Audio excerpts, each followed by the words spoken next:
श्रीमती कमलजीत सहरावत जी। धन्यवाद आदरणीय अध्यक्ष महोदय जी।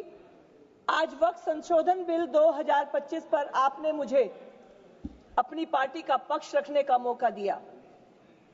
आदरणीय अध्यक्ष जी, मैं इस बिल को लाने के लिए अपने यशस्वी प्रधानमंत्री श्री नरेंद्र मोदी जी की सोच और अपने अल्पसंख्यक मंत्रालय के मंत्री श्री किरण रिजिजू जी का धन्यवाद करती हूं, जिन्होंने वक्त का वास्तविक उद्देश्य पूरा करने के लिए आज इस संशोधन को इस सदन में पेश किया है। वक्त की जब बात आती है तो परिभाषा समझनी बहुत जरूरी हो जाती है। इस्लाम में ज़कात और सदका से आगे बढ़कर सदकाए जरिया को ज्यादा महत्वपूर्ण बताया गया। सदकाए जरिया अर्थात प्रॉपर्टी का ऐसा दान जिसमें प्रॉपर्टी की इन्वेस्टमेंट करके मुस्लिम समाज के सभी वर्गों का सामाजिक और आर्थिक कल्याण किया जा सके।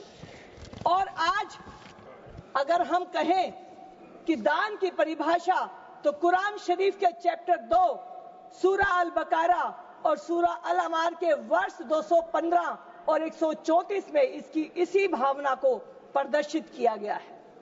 आजादी से पहले भी कानून बने और आजादी के बाद 1954 में वक्फ एक्ट बनाया गया और समय समय पर इस पर अमेंडमेंट भी किए गए, परिवर्तन भी किए गए।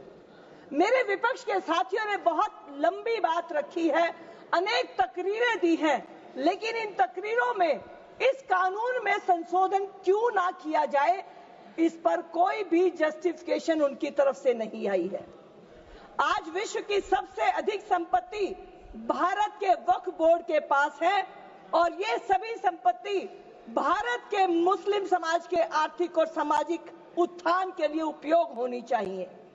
सच्चर कमेटी 2006 में अपनी रिपोर्ट देती है, जिसके अनुसार उस समय 4.9 लाख संपत्ति भारत के वक्फ बोर्ड के पास होती है, लेकिन आय होती है मात्र 162 करोड़ रुपए, जबकि सच्चर कमेटी उसी समय पर कहती है कि ये आय 12,000 करोड़ होनी चाहिए।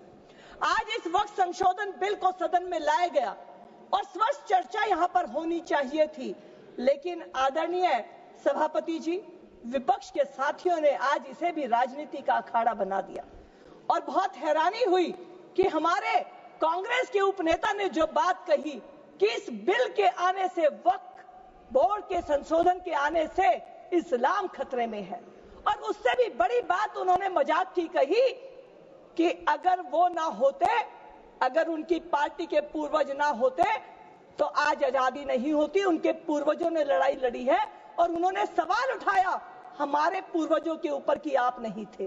तो मैं अपने आदरणीय साथी को इस बात को याद दिलाना चाहती हूं कि अगर उस समय नेहरू जी की कैबिनेट में डॉक्टर श्यामा प्रसाद मुखर्जी नहीं होते तो आज इनके नेता राहुल गांधी जी अपनी यात्रा शुरू करने से पहले किसी परमिट की लाइन में लगे होते, वहां पर उनको जाने की आज्ञा नहीं मिलती। तो ये आज भ्रम फैला रहे हैं। इस देश के अंदर इस्लाम के आधार पर फर्क करने वाले लोग तो 1947 में देश को छोड़कर चले गए। आज इस देश के अंदर जिस भी धर्म के व्यक्ति रहते हैं, चाहे वो हिंदू हैं, मुस्लिम हैं, सिख हैं, ईसाई हैं, वो इस देश को अपना देश मानते हैं और इस देश के प्रति अपनी आस्था और भावना रखते हैं। सभापति जी, मैं आपके माध्यम से कहना चाहती हूं अपने देश के बारे में। मंदिर में दाना चुगकर चिड़िया मस्जिद में पानी पीती है, मेरे भारत में तो राधा की चुनरी सलमा बेगम सीती है। एक रफी था महफिल महफिल रघुपति राघव गाता था, एक प्रेमचंद बच्चों को ईदगाह सुनाता था। कहीं कन्हैया की महिमा गाता रसगान सुनाई देता है, और किसी को दिखते होंगे हिंदू और मुसलमान, मोदी जी को तो हर शख्स में सिर्फ इंसान नजर आते हैं। तो ये अपनी नजरिया है। आज मैं अन्य बातों पर बात ना करके सिर्फ 2 मिनट में अपनी बात ये कहकर समाप्त करूंगी। एक बार भी ये वहां से विषय नहीं आया कि इतना बड़ा लैंड बैंक फिर भी आज 2024 के अंदर मात्र 1,26,00,000 की आय घटते घटते क्यों हो गई? क्या इस बात क्या कोई जवाब है मेरे साथियों के पास?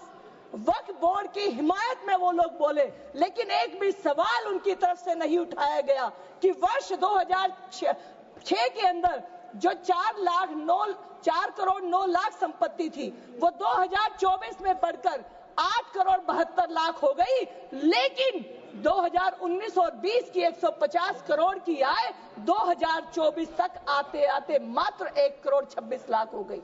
मैं एक बात सिर्फ कहना चाहती हूं जिसकी मैं प्रत्यक्ष प्रमाण हूं। मेरे मंत्री जी ने सेक्शन 40 को हटाया, हृदय की गहराइयों से धन्यवाद। मैं पीड़ित हूं सेक्शन की, आप कहेंगे कैसे? मैं दिल्ली के अंबरहाई गांव से हूं और मेरा गांव आज द्वारका के बीच में आता है। आपको जानकर हैरानी होगी, पिछले साल कुछ लोग वहां पर आ गए और उन्होंने हमारे पूजा के स्थान को, जहां हम अपने बाबा की पूजा करते हैं सैकड़ों सालों से, आकर कहा कि ये वक्फ की प्रॉपर्टी है। और ऐसा सिर्फ मेरे अंबरहाई गांव में नहीं, पोचनपुर गांव में, गोयला गांव में मैं प्रत्यक्ष गवाह हूं इस बात की। सिर्फ एक बात और कहना चाहूंगी, इतना तो मौका दीजिए।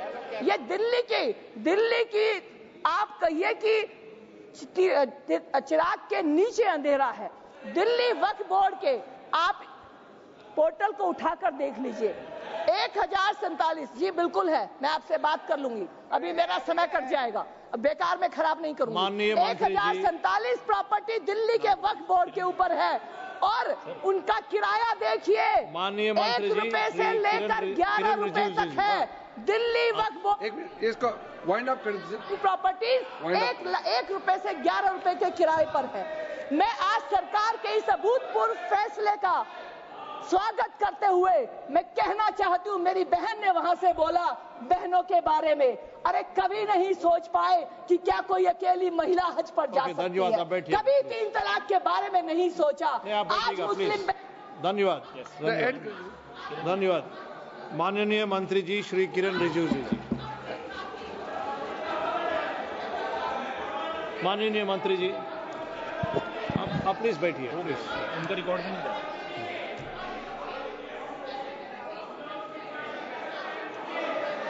बोल दीजिए सर, उसका रिकॉर्ड नहीं हो रहा। हो गया सर, हो गया, रिकॉर्ड में नहीं जा रहा है सर, रिकॉर्ड में नहीं